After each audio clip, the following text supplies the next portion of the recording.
Hello folks, welcome to a new batch of Hobby Nightmares.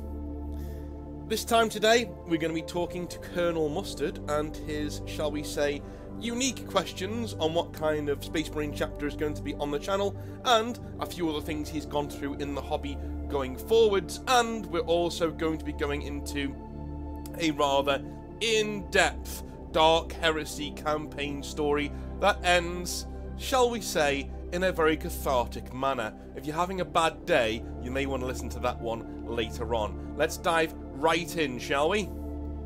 So, Colonel Mustard is up first, and he says in his Hobby Nightmare, "Hi North, I thank you most cordially for including my popcorn nightmare a few weeks ago." No problem, man. "I thought I would do a little follow-up, as I was reminded of a story this evening.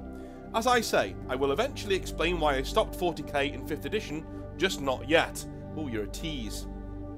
"I do, however, report that I am back in the hobby as a result of this channel." That's awesome, man. I love to hear that. "I am now born again for the Horus Heresy, or joke, should I say that I like my hero, Vulcan, my perpetual nature, has re-established itself after 10 years. I am presently enjoying the new Horus Heresy Legions Astartes battle group, which I managed to enjoy a lovely discount on with my local hobby store. As he was allowed only 5 and 4 were pre-ordered in the store. Otherwise, I would have bought another one for my very best friend, whom I shall call the Baron." Well, if you're buying box sets that big for your friends, man, then good for you. "Life has not been exactly smooth these past 10 years, but now my evenings involve an hour or two of painting and an audiobook. I recently completed Mara Gal, and I'm working on Argel Tal, because frankly the Gal Vorbak storyline has been a joy to follow so far. I just completed No Fear, and will begin Betrayer tomorrow." Dude, Betrayer and First Heretic are the Gal Vorbak books for me. They're amazing. Anyway. "I am following the story threads rather than just reading them in publishing order. I am also, as far as the end of Vulcan lives, on the storyline of my much beloved stoic and ebonized flame-based masochists." Okay. Alright, so, salamanders. Well, I would like to refer to them as the Fireborn as a collective, as I enjoy the background concept a lot. I recently laughed my head off at the "What does your Warhammer 40,000 army say about you?" because I am a Salamanders player. You are right that the name does conjure up some visions of a little skink-like in nature, whereas they were likely trying to conjure the mythical being. I personally look at the name as more ironic, and I take the abuse with a portion of salt and a chuckle. I fell in love with them because they are stoic, and they have a concept of the circle of fire, where all life returns to the earth and feeds the next life. They literally brand themselves before battle, believing that fire cleanses, and seem to lean to the concept of the crucible purifying, through fire distilling out a more pure product. When I was a kid, I really feared fire. I was badly injured once. I was a lad of 4, and I ran into the kitchen, excited to see my dad. I tripped and put my hands directly onto the open inside door of the oven. Ooh, Jesus. Luckily, being a child, I was able to heal a lot faster, and I have a very little noticeable scarring, but boy did it hurt. I have also survived being nearly killed on many occasions through work, and firmly believe that what does not kill us makes us stronger. I have had therapy, and I am in a good place now. Please have a little sip of tea, because any Briton should enjoy the brew, and I'm about to go into my main story of today." Okay, cool. I will do. So my missus bought this massive mug. If you're in the UK, do you know those Sports Direct mugs, the big ones? You know, the ones you can just buy from pretty much anywhere? Well, she's bought one of them, and I stole it for my Yorkshire tea. So, you know, is what it is. You snooze, you lose. Mine now. On to the main story, though. Stab in the Back, Story 2. I write following tonight's broadcast, Wednesday the 8th of November at the time, and I would like to say I was rather sad to hear of a theft that Nids recounted. And I would agree with you that theft from a hobby store is a cancer that affects the wider community and is extra horrific for the sole trader types. This reminds me of a similar tale. No names, no pack drill, but it really sucked. A local hobby store run by a nice guy, let's call him Brian. You said no names. Let's call him Brian. But for a period of time, his good grace was dented by a former friend of his. I shall call the tosspot of the story Mike. Now, Mike was kind of the in-store helper at one location of the hobby store, and sort of ran things on days when Brian could not be at that location with some other nice chaps, including a very elderly gentleman who used to make models in store using balsa wood. That's cool. That's cool. Anyway, I think he was a grandfather figure to the waifs and strays of the store, and was generally a great guy. Mike himself was probably about 35 to 40, and had been friends with Brian for about 20 odd years, if I recall. Poor old Brian thought of him as his best friend. Well, it turns out that Mike was a total oxygen thief. Despite Brian giving him a job, trying to coach him into being less of a sulk, and generally being a good mate, lifts to the shop, etc., Mike would repay him with betrayal. Through circumstances, Brian decided to devote himself to growing the business in one location, and since Mike was local to the other location, Brian decided to leave this established, thriving store in the capable hands of his best friend.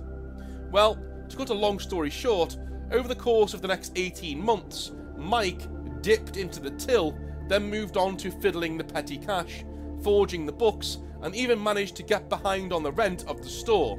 He was probably supplementing his wages with theft/fraud to the tune of over £10,000.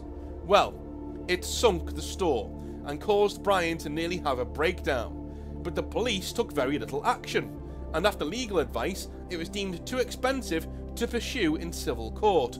This would be more than 10 years ago now. Fast forward those 10 years, Mike became a local pariah in the community and is believed to have been caught for a similar fraud and criminally sanctioned.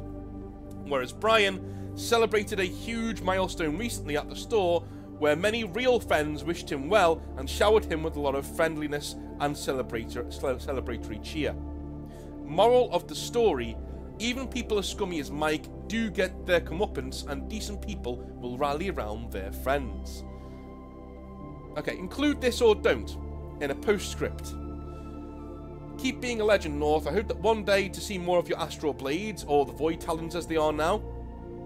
Because the Void Talons you posted look pretty damn good, thanks man.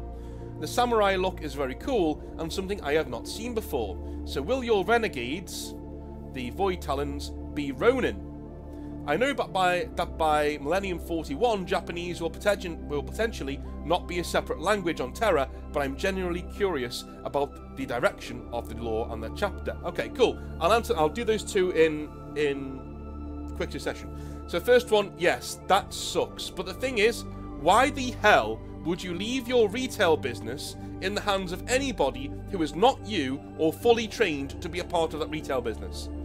Okay, you don't leave your retail business in the hands of your friend, quote unquote. I don't care how long you've known him for. I don't care if I've known my friend for 30 years. You're not getting involved with my YouTube channel. Do you know what I mean? Let's say my YouTube channel is my only business. Let's say that. It's not, but let's just say it is, right? If this is my only form of income, I am the person who adjudicates this. I decide its direction. I decide what we're going to do. I decide how it's going to be run. I do not go and start another YouTube channel and then trust other people to manage this YouTube channel on my behalf. That would be a very silly thing to do. And this is a YouTube channel, not a retail business, where I can very well lose my home if things don't go very well. That is a moronic thing to do. I'm not going to say your friend deserved that to happen to him, because he didn't, but my God, did he almost deserve it. That's a stupid thing to do. Alright? Don't leave your retail business in the hands of anybody that's not you, unless they are fully trained and your employee. because then insurance gets involved and things are fine. This read to me like some guy looking after the store for him, getting paid or under the till, do you know what I mean? So they didn't have to pay taxes and things. Wrong. Do everything above the book when it comes to your own company. You need to do that. You need to pay your overheads, you need to pay your staff properly, you need to pay your taxes, make sure that's all done. If it's not, you're in trouble. Don't cut corners. If you cut corners, things like this tend to happen. Alright? Cool. In terms of the void talons, yeah, so it took me a long time to get a lore that I really liked. Because I kept trying to move away from the Indomitus Crusade, like the new lore and stuff. And then I figured, you know what? Actually, why don't I just embrace it and have this chapter be involved in the Indomitus Crusade? Why didn't I have them just be a new chapter, right? One thing I have noticed about the new chapters in 40k is that not a lot of them have extensive backgrounds. You know, they're more like, you know, the Rift Stalkers, for instance, and the Rift Stalkers, you know, were annihilated a Chaos Warband and then they're fighting orcs forever. You know, it doesn't really do much.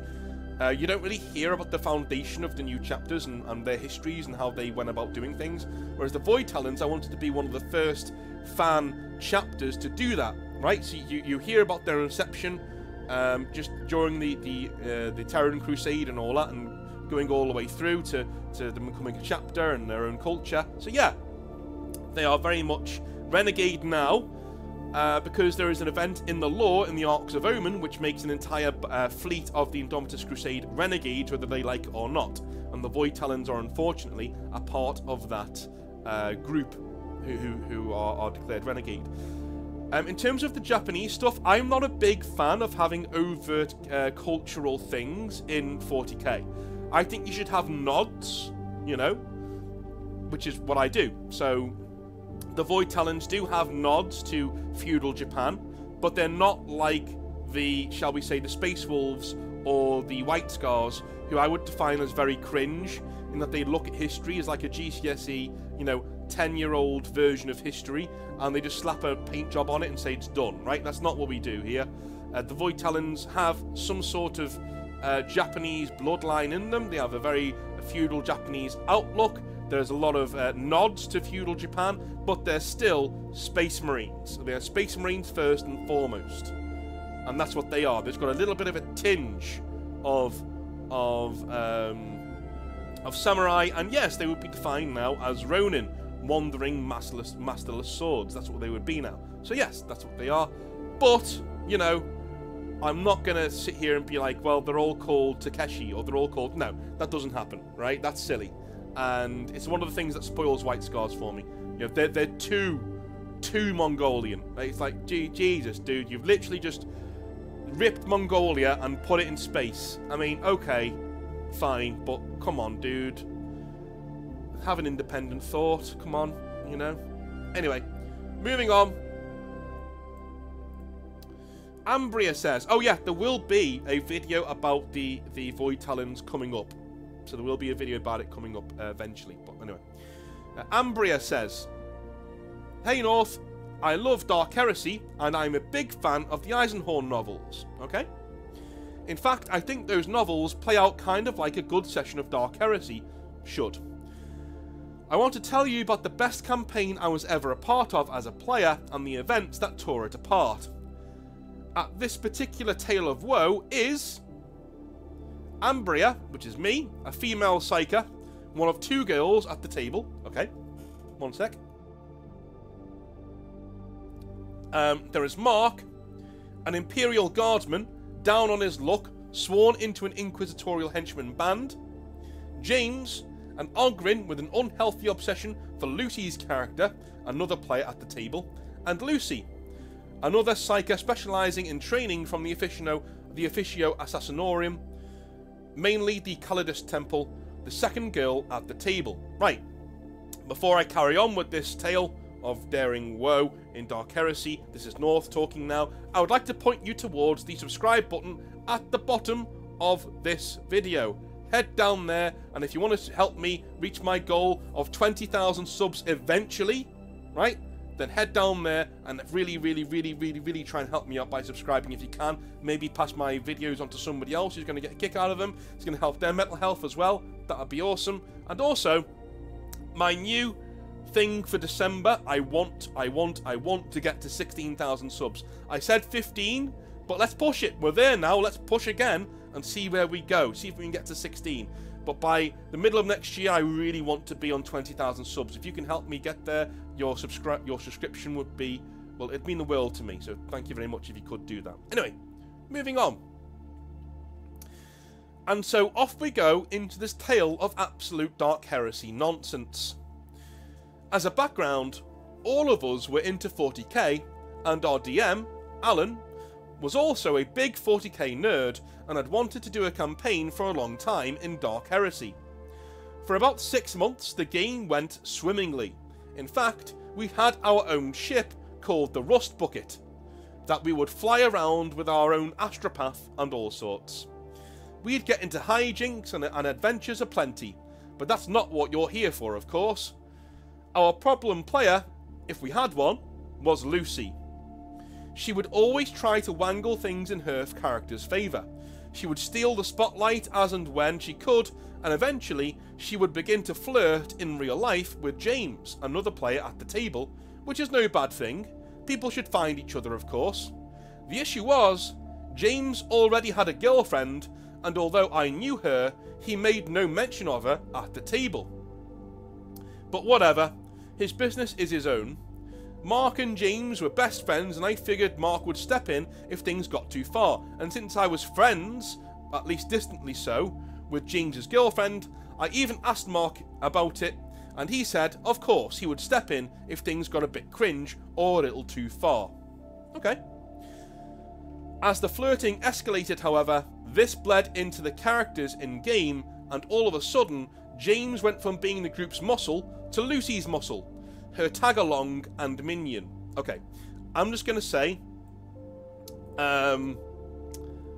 if you see your friend acting this way when he's got a girlfriend, please do the honourable thing and step in. Alright? It might not be your business, and if he wants to tell you to F off, then fine. If he wants to say, no, dude, go fuck yourself, then fine. Then off you go. But please, lads, look after each other. If you see a brother being manipulated by a wench such as this, you know, when she fully well knows, if a girl flirts openly with a man when she knows that guy's got a boyfriend, that's a hoe. That's a hoe. Get your friend as far away from that girl as you can, because that girl is drama, that girl is danger, and she's going to ruin a lot of friendship groups.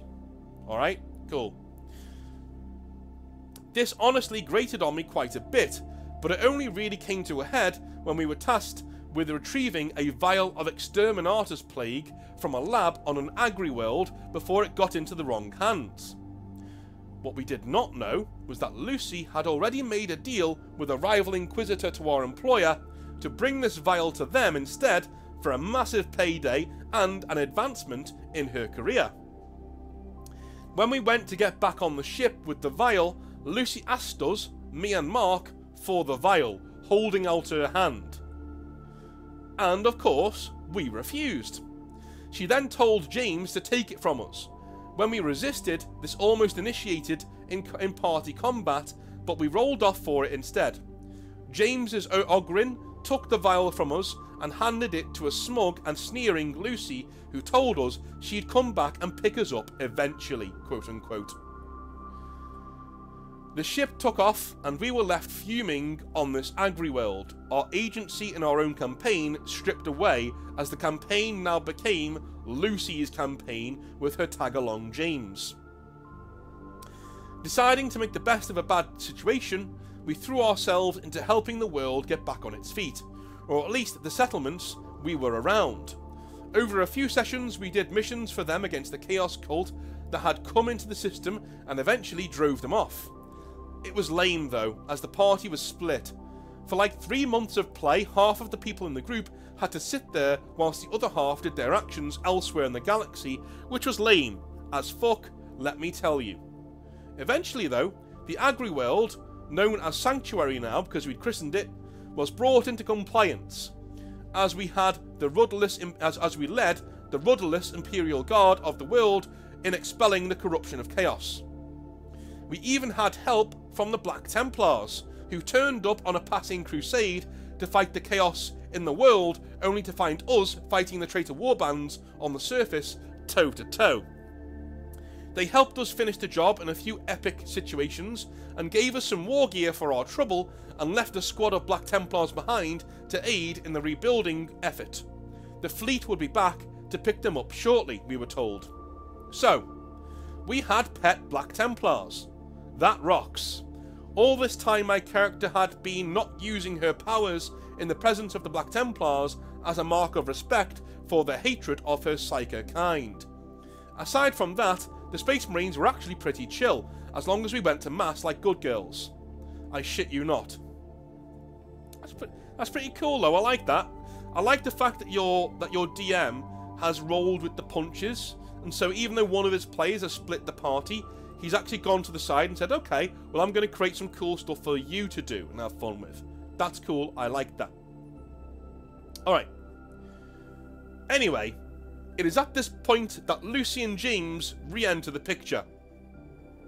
Over the past few months, we have seen Lucy manipulate and run roughshod over any PC she came across or any situation that the DM Alan has put before her, and even browbeat the fucking Inquisitor she was sent to give the vial to, so she could get more money and higher inquisitorial authority over us, the rest of the team, when she returned. She was made an actual interrogator, which is kind of like a trainee Inquisitor. In essence, she now had complete authority over us. James had devolved into her personal bag carrier, and if he was good, she would allow him to rub her feet at the end of a long day. I am not joking. That was little fun quirk they came up with together on their off time, of course. We had to sit there and watch that for half of every session, and it was clear that Alan, our DM, really didn't like splitting the party like that, but he had made his own bed, so had to kind of live in it. So, they land on the rust bucket on the planet, and the metagaming begins. Lucy tells us that she knows there are Black Templars on the world, and that because she saw their ships in orbit. Alan finally stands up for himself and pipes up. He says he is the DM and tells her that there are no ships in orbit, that the Black Templars' main force was long gone.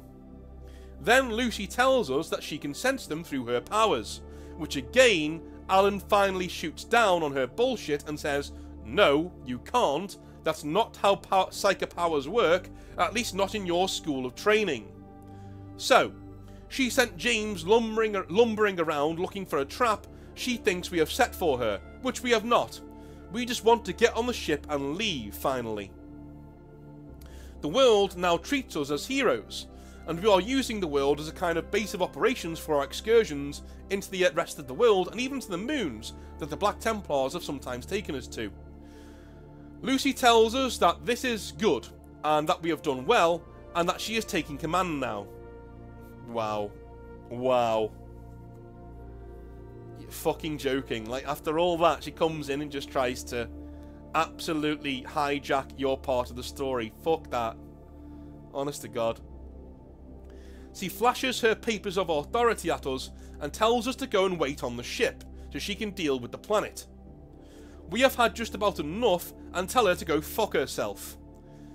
In fact, my character pulls attention to Lucy's waistline, telling her she got fat when on her own mission and maybe she needs to do some training with the group to drop a few pounds. Lucy immediately gets angry and hurls witchfire at us, nearly killing us in the process. Like Emperor Palpatine, she is walking over to us, admonishing us for daring to stand up to her new power, authority and might. The Black Templars, however, who are nearby, have just seen a witch arrive and assault their friends. Their friends who have been attending mass like good little Emperor-loving friends. Bolt of fire and flames explode from a nearby stanchion wall where the Black Templars had been residing and meditating. The fight is over in seconds. They shred Lucy's character to absolute pulp. No saves, Nothing. Dead and gone. This is a distracted, low-level psyker taking multiple dozens of rounds of bolter fire, rapid-firing RPGs, if you wanted to know, directly to her midriff. Well, at least she's lost some weight. You know? She lost some weight. All her hard work for months has blown up in smoke from one lapse in judgment. James, with his Ogrin, charges the Black Templars, but they are almost as big as he is. A few thrusts of the combat knife and he is dragged down and a chainsword rips through his neck. One of the 5 sword brethren leans down and picks up the heads of Lucy and her glowering simp. Such is the end of all traitors in the Emperor's gaze, he says. Exult in his light, my friends. The fury, the will, it is the God Emperor's holy wrath. We get on our knees immediately. Yeah, don't blame you. Just shitting one. We get on our knees immediately, and our Black Templar friends are pleased with us. They give a very good school report to the Black Templars when they return for them, and we meet fucking Grimaldus, of all people. He orders us onto his ship, where we will root out any sense of corruption amongst his crew before being dropped off at an inquisitorial compound to give our reports to the Ordo Hereticus. That's what happens in-game. Outside of game, real-life drama erupted. Lucy was enraged that all her hard work came to nothing and that it was bullshit that she just died on the spot. Even when shown the ridiculous power sheet of the Black Templars, she accused Alan of cheating and metagaming, which is pretty rich coming from her. Then James stepped in, and I quote, I think you should all apologise to Lucy, to be honest. He shook his head as if dealing with naughty children. Mark had heard enough, though. And I quote from Mark, oh, fuck off, mate. We have had to sit here and watch you flirt with this girl for weeks when you have a girlfriend, and you are still simping for her. Take a walk and give your head a fucking wobble. That's the best, like, that is the best British put down. You can give your head a fucking wobble. I love that. Go and give your head a wobble. It just makes me giggle so much. Probably the most succinct put down I've ever heard. James got up and literally challenged Mark, a dude of similar size but much tougher, to step outside. Mark just laughed in his face and told James, I am not going to beat you up over this fucking gash, dude. Pointing towards Lucy. Yeah, okay, right, so... Man, there is nothing simps hate more than being called out, especially by friends. Especially by friends. There's nothing they hate more than being called out. They get... So should I tell this story? Yeah, go on then. No, yeah. One sec. So, a while ago, this is years ago now, a friend of mine and I went out for a few pints, and we went out with one of my sister's friends and her husband, and went out for a few drinks, because we all knew each other from way back in the day. Went out for a few drinks, and I saw throughout the night that no matter what this girl said, my friend was nodding along and agreeing with it, as if it was like the most ridiculous, you know, highfalutin wisdom that he's ever heard in his life. Nodding along, yes, very good, you know. Even when she was just talking absolute bollocks, like, out of her arse, and things that were just wrong. Things that were literally just wrong. You know, she said a few things about history that I ended up pulling her up on, going, look, that's not right. Please don't say that, like, it's not right. Okay, because it's people like you saying shit like that means I have to, like, re-educate people in school. Because it's wrong. What you're saying is wrong. Like, categorically wrong. And again, I'd let this go. I wasn't being a dick. I'd let this go all night. Like, 4 or 5 hours, I'd just let this go, right? Because it's not worth it, right? In the end, after a few beers, I just snapped and said, no, I'm afraid that's not right. That's not right. I teach that subject. It's not right. You're incorrect. I very rarely say this, but you're absolutely incorrect, right? And her husband just looked at me and went, yeah, you're right. She is incorrect. She is. Because her husband's a fucking history teacher, right? So he's like, yeah, you're right. Totally right. Yeah. And there we go. And it was just that kind of a, yeah, totally right. And so we're sitting there, and my friend stands up for the girl. Stands up for this girl, and starts like wagging his finger at the both of us, saying how, you know, we should listen to her more often, and how, you know, she has very, very good things to say, and how her points are very well made. And we're just sitting there looking at this guy like, what the fuck is... Dude, she's not going to... Like, anyway. So, later on that night, the husband and the girl leave, right? Because they need to get home to the baby. So, we've had a nice night, they leave. And me and my friend are sitting there. And after a while, he brings it up again. He thinks, oh, I think you two are pretty harsh on her. And I said, mate, she's not going to fuck you. Right? Do you know who she's going to fuck? Her husband, the guy who was talking to her like I was, who's literally telling her she was talking shit. That's the guy she's going to go home and fuck. She's not going to screw you. You were simping for her. Right? She holds you in contempt, dude. Utter contempt. Right? This guy lost his shit and challenged me to take it outside. This is one of my friends. Right? In a bar that we both know. Did this. I told him exactly kind of something like this when I was like, mate, I'm not going to fucking fight you over this fucking idiot because she doesn't know history, you know. Take a fucking walk. And he did. He walked. He went outside. Anyway, I stood up and went to go home, and my friend realised that I was his meal ticket that night because he had nowhere else to stay. And so he came snivelling around the corner like, I'm really sorry, dude, you know, blah, blah. I was like, I don't want to hear it. Get in the fucking car. Get in the fucking car. Right? Now, I had a face like thunder on me because I came around the corner, and I was ready to fight this bloke. I was ready to go at this point. I was just so annoyed because I couldn't even find him. I was like, I dropped box, I'm going home. So we came around the corner. He was like, oh, I'm really sorry, dude. And I was like, yeah, you're really sorry now because I'm annoyed. Because I'm annoyed. Right? Deep down, you know I could kick your ass. Don't ever fucking do that again. Right? That's a friend of mine. This is what simping does to people. That is a friend. I've known that guy for years. For years. It's his only flaw of character is that around women he acts like a moron. Right? And it never works. It never fucking works. He simps and simps and simps. It never works. Absolutely, I've never, ever, ever seen it work. I've never seen him pull. Right? Just, yeah, it is what it is. And, but simps will do this. They will turn on their friends for women. Unfortunately. This is why, you know, that guy's one of my best friends, but if I was, like, really hard up and I needed something, I probably wouldn't call him. You know? Or at least there are certain situations where I can't trust him. If we go out and about and there are women around, I can't trust this dude. He's going to walk off and leave me alone. He's done it before. He's done it before. Right? If you do that to your friends, you are no longer in the inner circle. You broke omerta, man. You broke the code. It's bro code. You don't leave your friends for women. You don't. Don't care how good looking she is, how gorgeous she is. You don't leave your friends for women. Especially on a night out. You keep each other safe. You make sure each other, you're both alright. You don't just leave. But simps will. Simps are traitors, man. They're traitors.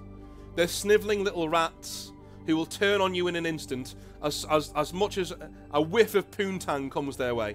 A whiff. And they will turn on you in an instant. Right? I've known that guy for years, and he literally challenged me to a fight outside of the pub. I laughed at him. Like, you fucking joking. Number one, I'd kick your ass. Number two, no, I'm not fighting over this stupid woman. Leave. Go away. Right? And if he didn't have to stay at my house, he would have just gone home, and I don't think we would have talked for a long time, maybe for good. But he came snivelling back, oh, I'm really sorry, because he had nowhere else to go. Right? I never forgot. I never forgot. We've gone out since, you know, but there's always been friends there with us. Especially my missus, right? There's always been friends there with us. I won't go out alone with him because he might just leave me high and dry. What if I get really drunk or get spiked or something, and he just leaves with a bunch of women who's not going to sleep with anyway, by the way, because he's simping for them, and I'm left on my own, right? I can't trust him. So there you go. You know, don't be a simp. Don't do it. Always, always, always, always back up your bros. Back them up. Always. That sentence, bros before hoes, it's a shitty saying. It's just so fucking stupid. But it's true. You know, the spirit of it is true. Yes. All of your male friends should come before everybody but your partner. Right? If you've got a long-term girlfriend who's good for you, or a wife who's good for you, then she should come before anybody else, yes. Apart from your kids. But if they're not that, sorry, they don't come before your friends. It's what it is. And this guy's gone through exactly the same bloody thing. The simp, as soon as they're called out, they get violent, right? And they try and reassert their manliness by calling you outside. And, of course, because you know you can kick their ass, you don't do it. Because you're not going to make this guy's life even worse by beating him up over a fucking woman. So you say no, right? And then they leave. They go off in a huff. They leave. I wish I could say I've never come across anything like this before, but unfortunately I have. And this isn't the first time I've heard of shit behaviour like this from simps. Don't do it, guys. Don't do it, alright? Cool. Now that was it, though. Campaign over. James took his book and left with Lucy quickly following in silence behind him. They blocked us on social media, and within a few weeks, James had actually broken up with my friend. I have no idea if he started dating Lucy, but if he did, they deserve each other. I'm telling you now, mate. I'm telling you now, Ambria, they didn't. Right? Women don't date simps. By and large. Unless there's no other option. And most women have options. Is what it is. Anyway, thanks, North Ambria. No problem. Thank you very, very, very much for that. That was very, very enlightening and a really cool Dark Heresy story that we haven't had one in ages, so thank you very much for that. If you like what I do, subscribe. I'll be back tomorrow with another 40k rantage. I'm not sure what it's going to be on, but I'll be on it tomorrow. I'm going to write it tonight. Have a wonderful rest of your day, and I'll see you tomorrow. Have a good one. Bye now.